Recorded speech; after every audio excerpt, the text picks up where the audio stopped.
मज़ेदार डिश गोभी गोश्त।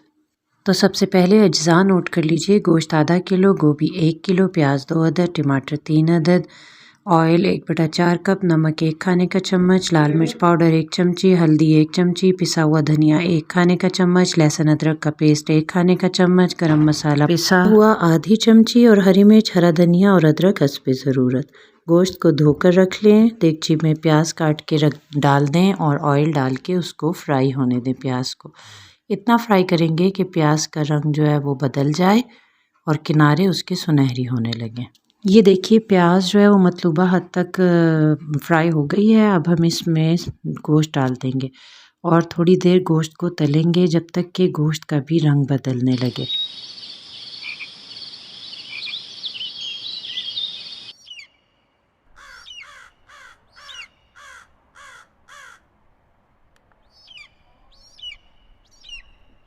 और उसके बाद उसमें नमक और लहसुन अदरक का पेस्ट डाल के मज़ीद चंद मिनट हम फ्राई करेंगे। बड़ी अच्छी सी लहसुन की खुशबू जो है वो गोश्त के अंदर आ जाएगी। ये देखें अब गोश्त ये तकरीबन फ्राई होने के करीब है। इसका रंग भी बदल गया और बड़ी अच्छी सी खुशबू भी इसमें से आ रही है। बस इस टाइम पे अब हम इसमें मसाले तमाम डाल देंगे और थोड़ा सा पानी डाल के हम इसे गलने के लिए रख देंगे।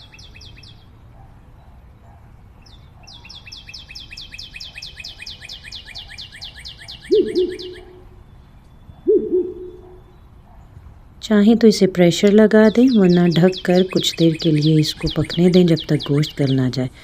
ये देखिए गोश्त तकरीबन गल गया है। बस अब इसका हमने पानी खुश्क करके इसको भूनना है और इस टाइम पे मैं इसमें पिसे हुए टमाटर ऐड कर रही हूँ। अगर आपने साबुत टमाटर डालने हैं तो वो आप गोश्त गलने से पहले इसमें मसालों के साथ डाल देंगे, मगर मैं टमाटर पीस कर फ्रीज़ कर लेती हूँ तो वो फिर आसान रहते हैं इस्तेमाल में।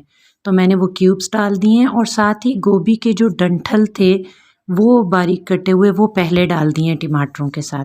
अब साथ ही गोश्त का पानी भी खुश्क हो जाएगा और ये डंठल भी थोड़े हद तक गल जाएंगे और साथ ही फिर हम गोश्त को भून लेंगे। ये देखिए तकरीबन 10 से 15 मिनट लगे और गोश्त हमारा भुनने पे आ गया है और थोड़ी देर भूनने से इसका घी अलग हो गया है, जो बता रहा है कि ये सब कुछ बहुत अच्छी तरह से भुन चुका है। इस स्टेप पर हमने इसमें गोभी डाल लेनी है जो पहले से काट कर रखी हुई है। काट के धो के रखी हुई गोभी हम इस वक्त इस मसाले में गोश्त के साथ ऐड कर देंगे और 2-4 चम्मच चलाने के बाद इसको अब हम गलने देंगे। थोड़ा सा पानी इसमें तकरीबन 1 कप साथ डाल दें और ढक कर रख दें इसको कुछ देर के लिए, यहाँ तक कि गोभी गल जाए। ये याद रहे कि इसमें शोरबा नहीं होता, लिहाजा थोड़ा पानी डालेंगे जिसमें गोभी गल भी जाएगी और फिर पानी भी इस दौरान खुश्क हो जाएगा। आप ये देखिए हमने खोला है तो आपकी मज़ेदार गोभी गोश्त की डिश तैयार है। चम्मच चलाकर और इसमें अदरक, हरी मिर्चें और हरा धनिया डाल दें और फिर इसको 5 मिनट के लिए दम पर रख दें। मज़ेदार गोभी गोश्त तैयार है। नान के साथ या तवे की रोटी के साथ तनावल करें।